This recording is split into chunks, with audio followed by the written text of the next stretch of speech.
예, 하나님 말씀입니다. 하나님 말씀은 요한복음 3장 1절에서 21절 말씀입니다.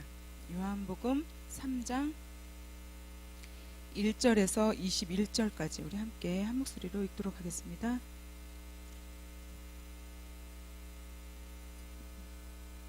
요한복음 3장 1절에서 21절입니다. 우리 함께 읽겠습니다. 시작. 그런데 바리새인 중에 니고데모라 하는 사람이 있으니 유대인의 지도자라. 그가 밤에 예수께 와서 이르되 랍비여, 우리가 당신은 하나님께로부터 오신 선생인 줄 아나이다. 하나님이 함께 하시지 아니하시면 당신이 행하시는 이 표적을 아무도 할 수 없음이니이다. 예수께서 대답하여 이르시되 진실로 진실로 내게 이르노니 사람이 거듭나지 아니하면 하나님의 나라를 볼 수 없느니라. 니고데모가 이르되 사람이 늙으면 어떻게 날 수 있사옵나이까? 두 번째 모태에 들어갔다가 날 수 있사옵나이까?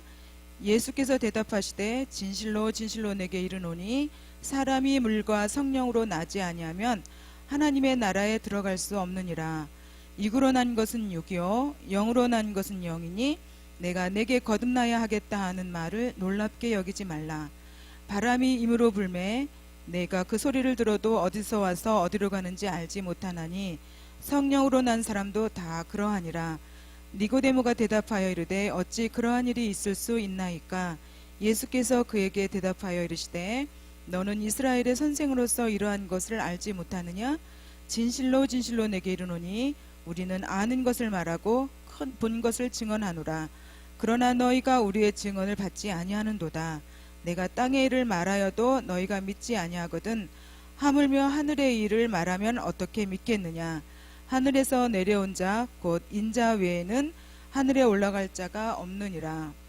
모세가 광야에서 뱀을 든 것 같이 인자도 들려야 하리니 이는 그를 믿는 자마다 영생을 얻게 하려 하심이라.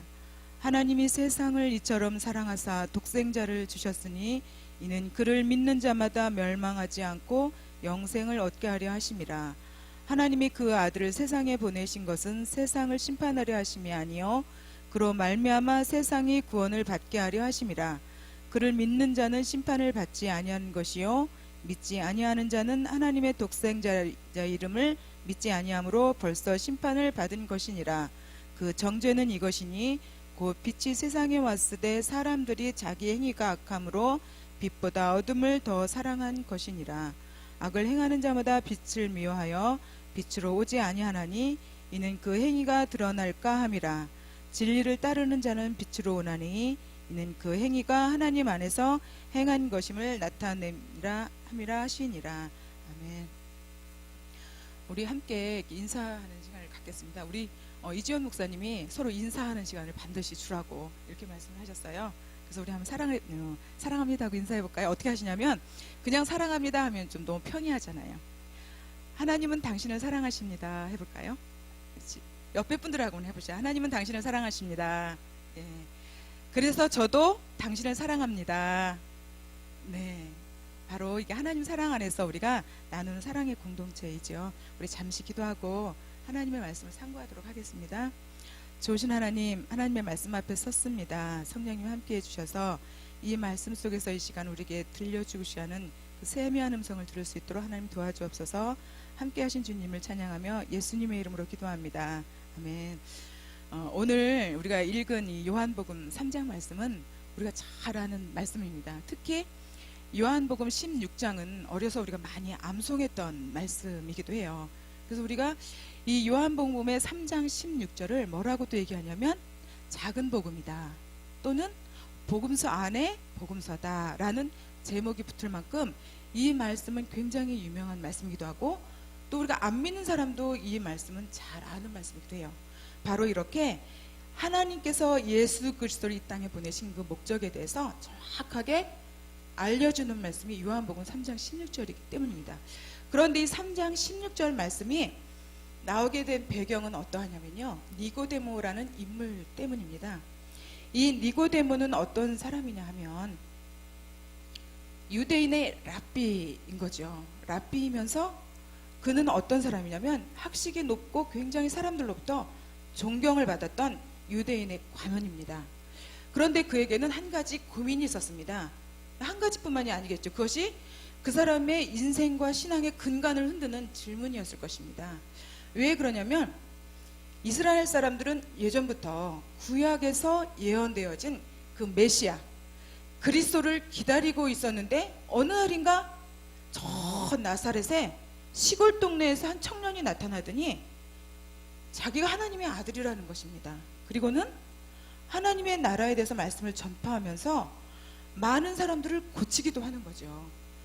눈먼 자, 38년 된 중풍병자, 또는 말 못하는 벙어리, 많은 절름발이들이 그의 앞에 와서 낫기만 하고 그것으로 끝내는 것이 아니라 그들이 영혼의 구원을 얻어서 눈이 열려지는 일들까지 벌어지는 겁니다. 바로 구약에서 이사야와 예레미야 많은 선지자들이 예언했던 그 메시아의 모습을 그대로 가지고 있는 이 나사렛의 촌 청년이 과연 우리가 어떻게 받아들여야 할 것인가, 이 랍비로서는 고민이 아닐 수 없었습니다. 거기에다가 이 니고데모는 어떠한 시대적인 상황에 고민이 직면했었냐면 바로 이 이스라엘은 당시가 로마라는 정권 안에 있었거든요. 이 정권 안에서 과연 우리가 하나님께서 이 시대를 이 메시아를 보내서 과연 우리를 회복할 것인가, 우리를 구원해 줄 것인가, 이 압제로부터 우리를 풀어주실 것인가, 이것을 고대하고 고대했었는데 바로 예언되어진 그 메시아가 온 것 같기도 한데 과연 이분인가? 이러한 질문이 그의 안에 깊이 뿌리 내려 있었던 겁니다. 그래서 이 니고데모는 결단을 합니다. 그리고는 밤에 예수님을 찾아갑니다.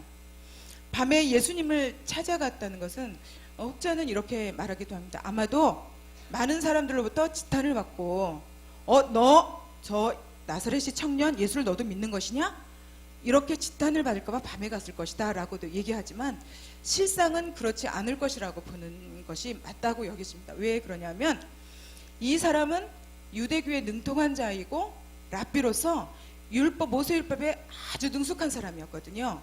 그런데 이 사람이 그의 인생과 신앙의 고민을 가지고 있는, 자신의 전생애를 흔드는, 그 근간을 흔드는 이 근본적인 질문을 가지고 있는 사람이 과연 밤에 온 것이 사람들이 무서워했었을까? 그것은 아니라는 것이죠. 뭐냐면 이 사람은 학식이 높고 아주 주의 말씀에 이 모세오경에 능통한 사람이었습니다. 그러니까 이 랍비를 통해서 그는 그의 인생의 모든 질문에 해답을 받고 싶었던 것이죠. 그러려면 낮에 많은 군중들 앞에서 말씀을 전파하고 치유의 능력을 행하는 그 시간대에 이 유대인의 청년인 이 메시아를 만나러 간다면 자신의 모든 궁금증을 허심탄회하게 얘기할 수 있었을까요? 없었을까요? 그것은 어렵겠죠. 그래서 이 니고데모가 택한 것은 모든 사람이 돌아간 밤을 택하게 됩니다. 그리고는 예수님께 나옵니다. 그리고는 뭐라 그러냐면 랍비요, 와서 질문을 하는데요. 제가 한번 그걸 읽어드려 볼게요. 니고데모가 뭐라고 하냐면 랍비요, 우리가 당신은 하나님께로서 오신 줄 아나이다. 그러니까 이 니고데모는 예수님이 그 행하는 표적과 전하는 그 말씀을 보고 저분이 하나님께로부터 온 그 메시아구나, 그리스도구나, 우리를 구원할 자구나, 이런 확신이 그에게는 있었던 것이죠. 그런데 여기에 대해서 예수님이 그래 맞아 이렇게 말해주면 속이 시원할 텐데 주님이 뭐라고 하시냐면 진실로 진실로 사람이 거듭나지 아니하면 하나님 나라를 볼 수 없다, 이렇게 말씀하세요. 어떻게 보면 니고데모가 질문한 것과는 조금 다른 대답을 하시는 듯하죠. 그런데 니고데모가 뭐라고 하냐면 네? 사람이 늙으면 어떻게 날 수 있습니까? 이렇게 질문을 합니다. 바로 니고데모는 다른 것을 가지고 피상적으로 주님께 접근을 했지만 주님은 니고데모의 그 근본적인 그 마음 안에 있는 질문의 원인을 아셨던 것이죠. 그래서 거듭남이란, 구원이라는 주제를 가지고 바로 이렇게 니고데모에게 접근을 합니다.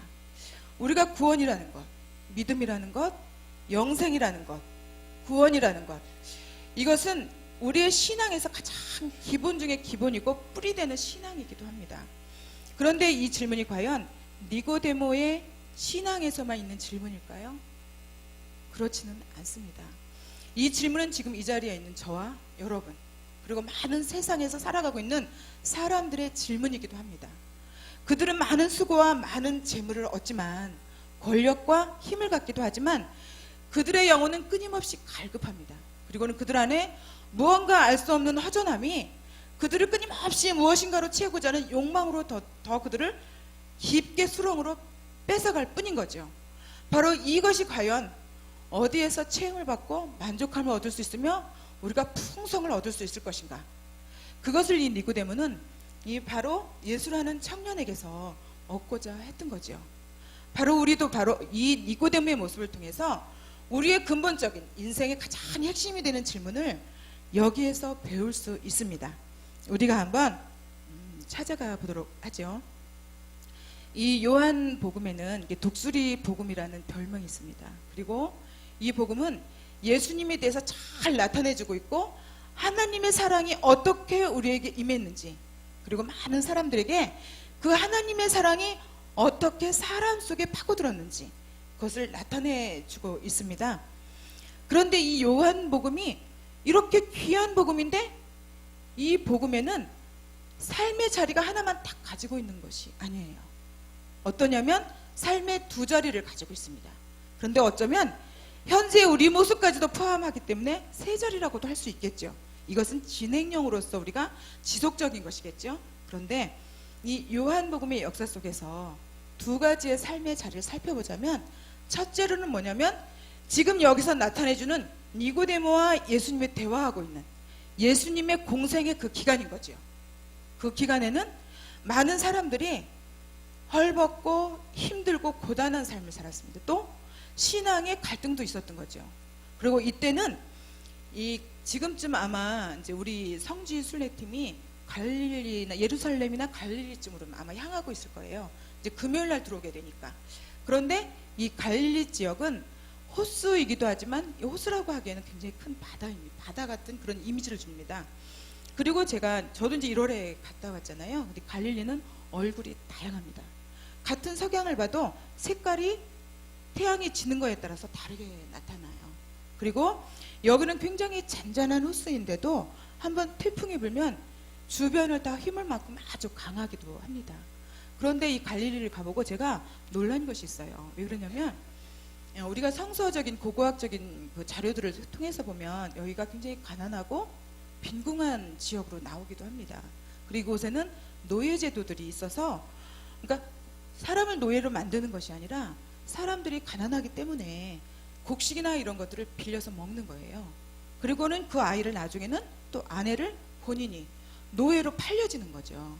그리고 또 이곳에서는 역사 속에서 보면 어떤 일들이 많았냐면 여아들과 남아들을 팔고 인신매매가 굉장히 성행했던 곳이기도 하다고 그래요. 그런데 그래서 저는 이 이미지를 많은 그 토양에 대해서 이야기해주지만 그냥 어떤 이미지가 강했냐면, 아마도 여긴 산악지대이고 굉장히 곡물도 박하고 아마도 황폐한 곳일 것이다. 그래서 사람들이 이렇게 핍절해 있을 것이다. 이렇게 생각을 했어요.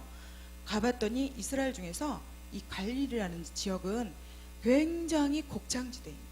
그리고 헐몬산에부터 내려오는 그 물이 굉장히 풍성한 지역인 거죠. 그래서 들판이 다 푸르러요. 그리고 푸르름이 우리나라에서 보는 이런 푸르름보다도 훨씬 푸르릅니다. 보고 제가 이렇게 풍성한 곳이었어? 하고 제가 놀랄 정도였어요. 그렇다면 왜 그 시대가 이렇게 사람들이 가난하고 헐벗고 힘에 겨웠을까? 이렇게 곡창지대이기 때문에 힘이 강한 나라에서 그냥 놔둘 리가 없죠. 그것은 끊임없이 짓밟히는 거죠. 군화에 의해서. 그러면서 그것을 정복하고자 하는 많은 사람들이 그것을 지나쳐가는 겁니다. 로마도 결국 이곳에 군대를 주둔하게 되죠. 그래서 로마에서 세금을 빼앗아가고, 그리고 나머지는 종교세를 내게 되고, 이래저래 빼앗기는 것이 너무 많다 보니까 이곳은 아무리 농사를 져도 가난하고 또 가난한 거죠. 바로 이렇던 곳에 삶의 자리를 가지고 있는 것이 바로 지금 니고데모와 예수님의 삶의 자리입니다. 그 시대인 거죠. 바로 이럴 때 니고데모는 이스라엘 하나님을 잘 믿는, 유일신을 믿는 이 백성들이 이 고난을 당하는 것이 왜일까? 이 랍비로서, 바로 율법 토라를 가르치는 자로서 의문이 아닐 수가 없는 거예요. 말씀을 보면 하나님을 잘 섬기면 복을 주고 너와 함께하고 나는 너의 하나님이다, 이렇게 말씀하셨던 분이 도대체 하나님이 왜 우리 백성은 이렇게 오랜 동안 군화에 짓밟히고 백성이 이렇게 피폐해져야 되니까 하는 근간적인 질문과 또한 그 말씀에 대한 갈증들이 그 안에 깊이 뿌리 내려져 있던 것이죠. 그리고는 그는 그 질문들을 가지고 그 밤에 예수님을 만나서 대화를 하는 것이 오늘 이 삶의 자리입니다. 그리고는 이 요한복음이 기록되는 장면은 거기서 한참 몇십 년이 흘러서 85년에서 100년 정도로 보는데 약 90년경으로 이제 중간을 보기도 합니다. 이때는 어땠냐면 이제는 기독교가 많이 전파되고 많은 사람들이 예수 그리스도를 주로 믿을 때입니다. 그러다 보면 뭐가 있을까요? 이단이 성행을 하죠. 그리고는 너도 그리스도 나도 그리스도 이런 인물들도 나오기도 하고요. 주의 복음에 대해서 왜곡된 것들을 전하기도 합니다. 그러면서 서신서와 복음서들이 기록이 되는데 이 요한복음이 기록된 그 삶의 자리가 지금 90년대의 그 삶의 자리입니다. 그래서 이 요한복음을 기록하면서는 이 니고데모라는 그 신앙과 삶의 근간을 흔드는 그 질문을 깊게 다루는 것이죠. 그러면서 요한복음 3장 16절을 통해서 하나님께서 예수 그리스도를 통해서 이렇게 답을 주시는 겁니다. 하나님이 세상을 이처럼 사랑하사 독생자를 주셨으니 이는 그를 믿는 자마다 멸망하지 않고 영생을 얻게 하려 하심이라, 이렇게 답을 주시는 거죠. 바로 이렇게 니고데모에게 예수님은 뭐라고 말씀하시냐면 그가 질문하고 그가 궁금해하는 그 핵심을 딱 집어서 너 그리스도 안에서 하나님의 그 사랑에 젖어야 돼, 그것은 거듭나야 해, 이 말씀인 것이죠. 그러면 너가 가지고 있는 그 갈급함, 영적인 너의 그 질문들, 그 갈급함이 해소될 것이야 라고 주시는 말씀이 이 안에는 내포되어 있습니다. 바로 이 요한복음은 이렇게 많은 사람들에게 신앙의 가장 기본적인 것을 기록해주고 있습니다. 요한복음 20장 30절에서 31절에 이 요한복음에 기록한 목적에 대해서 이렇게 기록하고 있습니다. 예수께서 제자들 앞에서 이 책에 기록되지 아니한 다른 표적도 많이 행하였으나 오직 이것을 기록함은 너희로 예수께서 하나님의 아들 그리스도이심을 믿게 하려 하며 또 너희로 믿고 그 이름을 힘입어 생명을 얻게 함이니라. 바로 이 요한복음을 기록된 것은 지금 있는 이 혼탁한, 종교적으로 신앙적으로 혼탁한 이 세대에 바로 하나님을 믿어서 영생을 얻게 해서 하나님의 자녀로부터 떨어져 나가지 않도록 돕기 위해서 기록되었다, 이렇게 기록되어 있습니다. 그리고 이때는 또 어떤 일들이 벌어졌냐면 주 70년, 그러니까 이 요한복음이 기록되기 바로 전이죠. 70년에 이스라엘의 전쟁이 일어납니다. 그러면서 성전이 파괴가 돼요. 그리고는 요하난 벤 자키라는 사람이, 이 사람이 유대의 랍비인데 이 로마의 전쟁 때 거기를 빠져나와요. 이 디도 장군에 의해서 이제 예루살렘 성전이 파괴될 때 빠져나와서 어디에 투항을 하냐면 로마에 투항을 하는 겁니다. 그리고는 이곳이 성전이 다 회파된 그 틈을 타서 새로운 유대교를 창설을 합니다. 그리고는 자기가 수장이 되죠. 그리고는 그의 후계자는 누구냐면 가말리엘 2세인데요. 이 가말리엘 2세는 누구냐면 우리가 잘 아는 바울, 사도 바울의 스승인 가말리엘 2세의 손자인 거죠. 이 가말리엘 2세는 자기가 수장이 되어서 여기에 이 90년 기록이 될 이때에 무엇을 그곳에 삽입을 하냐면 유대 회당에서 모여서 기도를 할 때 기도문이 18개 기도문이 이제 암송을 하고 예배를 드리게 되는데 거기 한 12번째에 다음과 같은 기도 제목을 하나 집어넣습니다. 그게 뭐냐면 이단에 대해서 저주하는 문구인 거예요. 근데 이단은 이 당시에 누구를 가리키냐면 기독교인을 말하는 거예요. 그러니까 기독교인을 계속 저주하는 문구를 넣은 기도를 하고 예배를 드리니까 이 그리스도인들이 그동안은 회당에서 같이 유대인과 함께 예배를 드리다가 어떻게 될까요? 거기서부터 이제 분리돼서 나오는 거죠. 그러면서 신앙적으로나 여러 가지로 이제 유대교와 대치가 되어 있는 이 상황인 거죠. 이런 여러 가지 상황들이 이 랍비로서는 신앙적으로나 여러 면에서 갈등이 아닐 수가 없는 거죠. 바로 이렇게 요한복음의 삶의 자리는 신앙의 가장 기본적이면서도 많은 문제를 함축하고 있습니다. 그런데 이것이 과연 요한복음의 공생의 예수님 시대와 요한복음 90년대 시대뿐만일까요? 지금의 우리의 삶의 자리는 어떻습니까?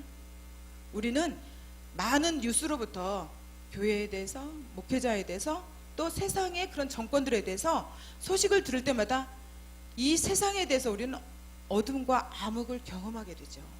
이 속에서 우리는 하나님은 살아계신가? 하나님이 정말 살아계신가? 하나님이 살아계시다면 왜 이런 현상들이 일어나지? 우리는 질문을 하게 되는 것이죠. 바로 이렇게 니고데모의 질문은 과거와 현재와 미래까지도 동일한 질문 선상에서 우리가 가지고 있는 거듭남의 중생의 비밀이기도 합니다. 바로 이게 사람이 거듭난다는 것. 그렇다면 이 거듭난다는 것은 무엇일까요? 이것을 우리는 창세기 1장 1절과 요한복음 1장 1절에서 살펴볼 수 있습니다. 창세기 1장 1절에는 뭐라고 되어 있냐면요, 태초에 하나님이 천지를 창조하시니라 이렇게 기록되어 있습니다. 여기에 태초가 나옵니다. 그런데 요한복음 1장 1절에는 뭐라고 되어 있냐면요, 태초에 말씀이 계시니라. 이 말씀이 하나님과 계셨으니 이 하나님은 곧 이 말씀은 곧 하나님이시다. 이 말씀은 곧 예수 그리스도를 나타내는데 그분이 곧 하나님이다. 이렇게 말씀을 하세요. 그렇다면 저기 창세기의 태초와 요한복음의 태초는 어떤 차이점이 있을까요? 이것은 시공간적인 의미에서 완전히 다릅니다. 이 창세기에 있는 태초는 이 세상이 시작되는 그 태초를 말하지만 요한복음에 있는 태초는 영원에서 영원, 알파와 오메가 하나님의 시간인 거죠. 이것을 놓고 볼 때 우리는 두 번의 창조 사건에 대해서 우리는 생각해 볼 수가 있습니다. 그게 뭐냐면 바로 창세기 1장의 태초는 이 세상이 시작되는 태초인 거죠. 하나님이 사람을 만드시고 이 세상을 만드시고 사람을 창조하시고 생기를 후 불어넣어서 생명을 준, 그리고는 에덴동산에서 하나님과 함께 호흡하던 그런 태초가 시작이 된다면 타락으로 인해서 사람은 이제 무엇이 되냐면 하나님과 관계없는 자가 되죠. 쉽게 말하면 조금 극단적으로 말하자면 고깃덩어리라고 볼 수도 있는 거죠. 왜냐하면 영혼은 죽었고 육체만 살아있기 때문인 거죠. 그래서 우리의 탐욕은 끝이 없고 전적인 부패와 타락이 우리를 지배해서 이 세상을 악으로부터 악으로 이끌고 가게 되는 것이죠. 그런데 이것을 하나님은 예언서에서 쭉 예언해 줬다가 비로소 하나님이신 그분이 직접 이 땅에 오신 사건이 요한복음 1장 1절에서 이 태초 사건에서 보여줍니다. 바로 이것은 재창조라고 말할 수 있는데 그렇다면 다시 창조를 했다는 뜻인가요? 이런 다시 창조의 재창조가 아니라 하나님의 또 한 번의 창조 사건이 일어나는 것이죠. 그게 뭐냐면 하나님이신 예수 그리스도께서 이 땅에 오셔서 우리를 위해서 십자가에 달려 돌아가시고 당신의 물과 피를 다 흘리시고 생명을 내어 주심으로 인해서 모두가 죽어서 쉽게 말하면 고깃덩어리 죄로 얼룩진 우리들 가운데 생명의 재창조의 사건이 일어난 사건인 거죠. 그래서 인류가 구원의 그 은혜 안에 거하게 되는 사건이 바로 이 태초의 말씀인 것입니다. 그래서 우리는 이 요한복음의 말씀이 이 태초의 말씀이신 그 하나님에 대해서 잘 나타내주고 있는 말씀인 것이죠. 이 거듭나다라는 우리가 이제 헬라어에서 보면 그것을 이제 새롭게 해석을 해보면 뭐라고 되냐면 우유로부터다, 또 처음 근원이다, 이렇게 나타내주고 있어요. 그렇다면 이것은 뭐냐면 근원이신 그 하나님으로부터 우유로부터 나오는 것을 바로 우리는 거듭남, 중생, 영생이라고 말씀드릴 수 있는 것이죠. 그렇다면 믿는다는 것은 무엇일까? 믿는다는 것은 이 원어에서 우리가 재해석을 해보면 어떤 의미가 들어있냐면 목숨을 건, 생명을 건 사건인 거죠. 그러니까 우리는 믿어. 믿지? 나는 믿어. 단순한 이 믿음이 아니라 나는 믿어라고 고백할 때, 나는 예수 그리스도를 믿어 이렇게 얘기할 때는 두 마음이 아닌 거예요. 바로 예수 그리스도께 나의 마음을 표대를 딱 꽂고 나의 생명을 거기다가 전적으로 건 사건이 되는 거지. 바로 그것이 믿는다라는 것이죠. 바로 이렇게 믿어서 거듭나는 것, 모든 것들은 위로부터 주어진 하나님의 생명인 동시에 내가 그것을 발견한 후에는 나의 모든 것을 거기에 걸고 나의 전 생애를 거기에 투자하는 것이 되는 것이죠. 바로 여러분들은 그래서 그렇게 투자한 여러분들이 이 자리에 와서 주님께 예배드리고 있는 것이죠. 바로 이렇게 영생이라는 것, 거듭난다는 것, 믿음이라는 것은 이렇게 굉장한 의미가 있습니다. 바로 이 거듭남, 위로부터 오는 것, 또 나의 생명을 건다는 것, 이것을 우리는 우리 안에서 주어지는 걸까요? 그렇지 않습니다. 하나님이신 그 분이 이 인류를 구원하기 위해서 이 땅에 오셨는데 그냥 오신 것이 아니라 이것을 좀 더 군사적인 의미로 표현을 하자면 침투해서 들어오신 것이죠. 그러니까 사람들이 우린 다 하나님이 오실 거라고 의식하고 있는 곳 가운데 온 게 아니라 우리는 모두 다 어둠과 죄로 물들어 있을 때 주님은 그 가운데 빛으로, 강력한 빛으로 침투해서 들어오신 것이죠. 이것이 뭐냐면 하나님이 이 땅에 오신 사건인 것입니다. 그래서 이것이 구원이라는 것은 위로부터 주어진 하나님의 전적인 은혜인 것입니다. 이렇게 우리 가운데, 이 어둠의 세상 가운데로 침투해서 오신 그 하나님의 사랑이 이곳에 와서 존경과 존엄과 위엄을 사람들로부터 받았을까요? 조롱과 멸시와 천대뿐이었습니다. 그리고는 사람들은 결국은 그분을 향해서 등을 돌려서 십자가에서 밟아서 그를 완전히 이 세상에서 소멸하고자 하는 의도로 그를 십자가에 매달았습니다. 그런데 그 예수님은 바로 그 십자가에 버려지고 철저히 짓밟힌 곳에서 부활이라는 것으로 새롭게 생명을 잉태하는 열매의 부활을 맺으신 것이죠. 이것이 바로 생명이고 영생이고 거듭남입니다. 그 예수님이 우리에게 당신의 생명을 걸고 사랑을 주셨기 때문에 우리는 나의 생명을 걸고 그분을 따르는 믿음에 근거하게 되는 것이죠. 그렇다면 우리의 믿음, 우리가 하나님께 드려진 사랑, 이것은 먼저 어디로부터일까요? 하나님으로부터인 거죠. 그러니까 하나님께로부터 받은 것을 우리는 자그마나마 돌려드리는 것이 되는 거예요. 그렇다면 믿음도 바로 하나님께로부터 오는 것입니다. 우리는 여기에서 믿음과 구원을 두 가지로 생각해 볼 수 있습니다. 이것은 신학적인 용어이기도 한데요. 이 구원과 믿음에는 단회적인 것이 있고 또는 점진적이라는 말로도 표현이 될 수 있습니다. 그것이 뭐냐면 이 단회적인 것은 예수 그리스도를 나의 구주로 받아들이는 그 순간 나는 하나님의 자녀가 되는 것이죠. 그것을 믿음으로. 그런데 믿고 가만히 있으면 되느냐? 그것은 아닙니다. 왜 그러냐면 믿는 자, 믿는다라는 그 뜻에는 반복성, 지속성, 현재와 미래성을 함께 함축하고 있는 것이 헬라어의 원어의 뜻이 있습니다. 뭐냐면 현재적인 나의 그 믿음이 예수 그리스도에서 구원을 받지만 실상은 이 구원은 미래적으로도 매 순간 매 초를 매 순간 거듭 지속이 되는 것이죠.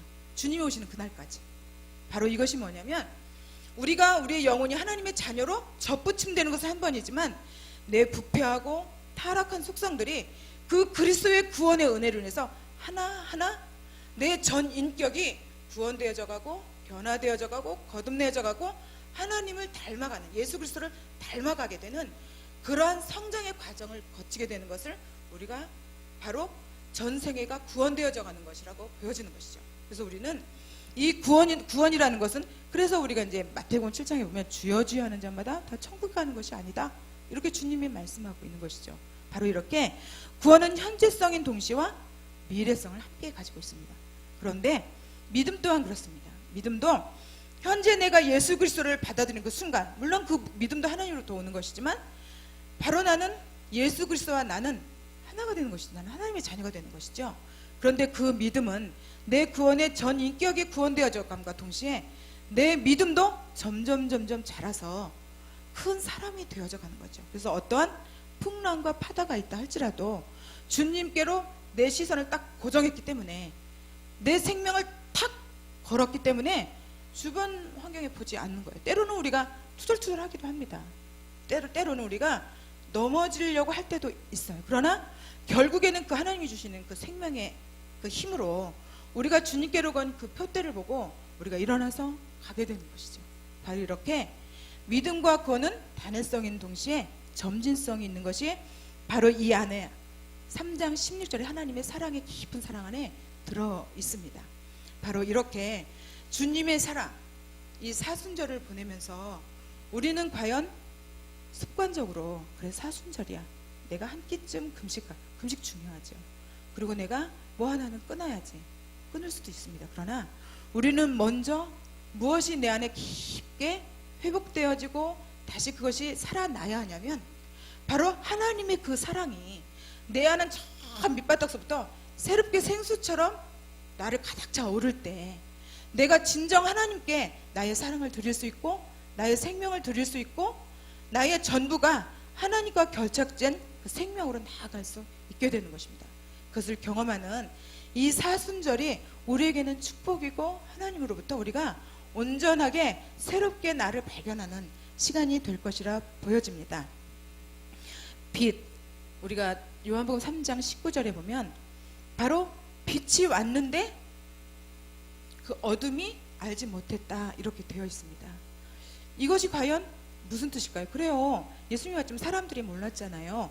이렇게 우리가 단순하게 해석할 수도 있지만 좀 더 깊게 보자면 어떤 의미가 이 안에 있냐 하면은요, 빛이, 그러니까 태양이 이렇게, 빛이 이렇게 우리를 비치는 거죠. 태양이든 어쨌든 이 광채가 우리를 비치는 겁니다. 그런데 이 어둠은 이것을 차단하는 거예요. 이런 의미가 있어요, 원어를 해석하면. 그러니까 예수 그리스도가 이 땅에 오고 하나님의 그 사랑과 구원의 은혜가 강렬하게 지구상을 비치지만 죄와 허물과 전적인 타락으로 우리의 눈이 가려진, 차단한 우리가 우리의 힘으로, 우리의 그러한 부패된 우리의 영으로는 이 빛을 감지할 수도 없고 받을 힘도 없고 우리에게는 전적인 무능력이라는 것이 전제되어 있는 것이죠.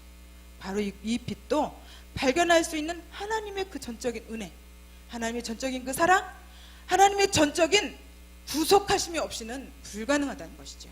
그래서 우리가 이 빛, 어둠으로부터 차단된 이 빛을 발견하기 위해서는 내가 그리스도인에서 다시 한번 매 순간순간 다시 회복되어지고 그분의 사랑으로, 그분의 희생의 십자가로 인해서 우리가 다시 회복되어질 때 바로 주님의 그 빛이 매 순간순간 나를 비춰서 나를 이끌어가게 되는 것입니다. 이 세상의 어둠이 예수 그리스도께가 오셨을 때 사람들은 열광을 했습니다. 그들의 병을 고쳐주고 오병이어를 기적을 행하시죠. 바다 위를 걷기도 하십니다. 그들은 열광했습니다. 그러나 그들의 마음은 온데간데 없이 순식간에 무엇으로 바뀌냐면 폭도로 변합니다. 예수 그리스도를 십자가에 못 박으라고 부르짖는 폭도로 변하는 것이죠. 예수님이, 하나님이신 예수님이 이 땅에 오셔서 흔적도 없이 사라지는 순간이죠. 그런데 이 십자가 상에서 하나님은 온전히 그분이 자신을 내어주고 자신을 버리고 온전히 짓밟히신 그곳에서 바로 생명이라는 새로운 씨앗과 영생이란 열매를 맺어서 온 인류 가운데 우리를 구원하신 것이죠. 그런데 하나님의 이 인류의 구원을 향한 구원은 모든 인류에게 다 열려 있지만, 그러니까 우리가 모든 공동체에 해당되는 것이기도 하지만 또 하나는 하나님과 1대1의 관계이기도 합니다.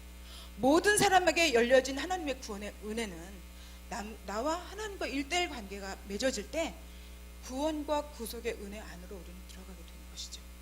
그래서 우리가 구원은 모든 사람에게 열려진 축복이지만 실상은 나와 하나님과의 관계 속에서 깊게 맺어지는 바로 단수적인 의미도 있습니다. 그래서 우리가 이 구원의 선물은 단순한 것은 아니라는 것이죠. 마지막으로 이 요한복음에서 우리가 한 가지 살펴볼 수 있는 것이 또 하나 있습니다. 그건 뭐냐면 상처 입은 영혼에 대한 것입니다. 독수리 복음이고 하나님에 대한 사랑이 잘 나타내주고 있는 말씀인데 무슨 상처가 이 안에서 발견할 수 있나요? 하고 우리는 질문할 수 있습니다. 여기서 보면 니고데모는요, 세상의 상처를 받고 그의 신앙의 상처를 받았습니다. 그리고는 그 상처가 얼마나 심했으면 그의 인생이 흔들리고 그의 근간이 흔들릴 정도의 질문의 상태에 빠져서 밤에 주님을 아주 열렬한 토론을 할 그 시간을 확보해서 오는 사건을 만드는 것이죠. 자, 그러면 바로 이렇게 상처라는 것, 이 니고데모가 맡은 상처, 그리고 또 하나는, 그렇다면 예수님은 기쁨이셨을까요? 그분 하나님이십니다. 이 세상을 창조하시고 무소부재하시고 시간과 공간을 초월하신 하나님이세요. 지금도 이 자리에서 나와 함께 하시는 하나님이시의 그 전능하심이시죠. 그런데 그분은 그 하나님의 자리를 내려놓고 인간의 낮고 낮은 죄악된 인간의 모습으로 이 땅에 오셨습니다. 그것도 하늘나라의 구름을 타고 영광스럽게 오신 것이 아니라 한 여성의 배 안에 모태로 오신 것이에요. 우리와 똑같은 모습으로. 그리고 여전히 우리와 같이 유아기를 거치시고요. 그렇다면 그분은 질문 하나 있습니다. 아기 때 대변을 어떻게 보셨을까요? 화장실에 가서 보셨을까요? 그분 역시 기저귀에 누셨습니다. 그렇다면 그분의 존재가 어느 정도로 추락했는지를 아시겠죠? 십자가만 우리는 생각할 수 있는데 실상은 그분의 태어나심조차도 십자가 그 이상의 고통이 있으셨다는 거죠.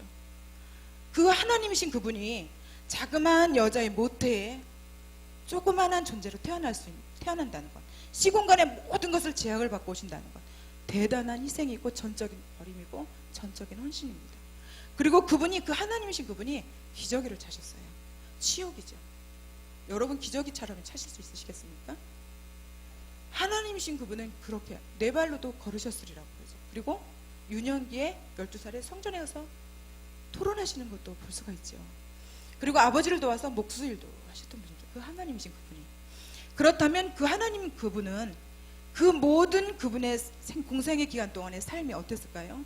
상처와 아픔과 또는 고통으로 얼룩졌다고 우리는 성경에 써있지 않아도 우리는 짐작할 수 있습니다. 그 하나님이신 그분이 인간의 그 근본된 모습을 그대로 살아간다는 것, 그것 자체가 그분은 엄청난 상처이신 거죠. 그런데 이 상처 입은 니고데모와 예수님 만났을 때 어떻게 되었을까요? 니고데모는 이 상처 입은 그 예수 그리스도를 통해서 그가 중생의 거듭남의 비밀을 알게 되죠. 그리고 예수님은 그 상처를 가지고 결국은 어디까지? 십자가 상에서의 그의 온전한 완전한 상처투성이가 된, 피투성이가 된 그 모습으로 치유자로서 새롭게 거듭나게 되는 것이죠. 그리고는 인류의 상처 입은 치유자로서 거듭나게 되는 것입니다. 바로 오늘 이 자리에서 그 주님이 저와 여러분에게 초청하십니다. 여러분, 주님이 뭐라고 초청하실까요? 너희는 상처 입은 사람들이다. 그러나 내가 그 상처를 십자가에서 온전하게 완전하게 치유한 것처럼 너를 그 완전한 치유의 자리로 초대하마. 나와 함께 가자. 그리고 내가 너를 통해서 일하겠다 라고 말씀하십니다. 여러분 안전하십니까? 우리는 순간순간 매 순간 제약된 거 다른 사람은 몰라도 나는 압니다. 그런데 그런 불안전한 내 속에 주님은 함께 거하셔서 나를 통해서 상처 입은 치유자로서 우리의 삶을 이끌어서 또 다른 사람을 세우기를 원하신 것이 주님이십니다. 바로 이 요한복음의 이 삶의 자리, 이것은 바로 상처 입은 자리였지만 바로 그곳에 주님께로 나왔을 때 니고데모가 영생의 구원을 얻은 것처럼 우리 또한 그 예수님 앞에 나의 있는 모습을 그대로 가지고 나올 때 주님은 나의 삶의 모든 자리가 필요 없어, 다 지워버리자, 지우개로 싹싹 비울까? 잘라버릴까? 말씀하시지 않습니다. 내 삶의 어떠한 자리든 그 모든 삶의 자리를 치유하시고 회복하시고 그것 자체를 나의 신앙의 성장의 도구로 삼으셔서 또 다른 사람을 생명을 살려주고 그리스도의 생명으로 초대하는 그런 제자들의 삶으로 우리를 초대하는 것입니다. 이렇게 예수님의 깊은 사랑, 하나님의 전적인 그 은혜가 저와 여러분 속에 날마다 흘러 넘쳐서 많은 사람들을 생명의 그 구원의 길로 인도하는 저와 여러분이 되기를 간절히 바랍니다. 기도하겠습니다. 이 시간에는 우리가 몇 가지 놓고 기도를 하려고 하는데요. 첫째로는 우리가 지금 성지순례에 가 있습니다. 성지순례에 가는 모습을 제가 이렇게 지켜보면서 굉장히 설레어 하는 모습을 제가 많이 봤어요. 그러면서도 제가 이제 어떤 걸 봤냐면, 저는 이제 1월에 다녀왔잖아요. 그런데 1월보다 지금이 참 좋은 것 같아요. 왜냐하면 사순절 기간이라 예수님의 그 흔적을 밟는다는 것이 굉장히 의미가 있을 것 같아요. 그래서 거기 계신 분들이 참 축복이다 그런 생각이 들고요. 또 그곳에 갔다 온 분들 우리에게 나눠줄까요? 안 나눠줄까요? 나눠주죠. 언제요? 이 사순절 기간에. 나눠주니까 우리가 더불어서 은혜를 누리는 걸까요? 안 누리는 걸까요? 누려요. 그러니까 우리도 더불어서 돈도 안 드리고 축복을 받은 것이죠. 거기는 돈을 많이 드렸어요. 몇백을. 근데 우리는 하나도 안 드리고 이제 같이 은혜를 누리는 것이에요. 그렇다면 우리가 뭘로 보답을 해야 돼요? 기도로 우리가 보답을 해야 되겠죠. 그래서 이 시간에 우리 함께 기도하겠습니다. 우리 성지 순례의 간 팀들 정말 하나님께서 붙잡으셔서 이제 마무리하고 금요일쯤 들어올 텐데 주님 그곳에서 온전히 성령의 기름에 푹 빠졌다가 하나님의 사랑에 깊게 젖어서 돌아올 수 있게 해달라고요. 그리고 그 사랑을 가지고 교회로 들어와서 우리 교회가 온전히 하나님의 사랑으로 푹 젖는 은혜의 사순절이 되게 해달라고 우리 한 목소리로 기도하도록 하겠습니다.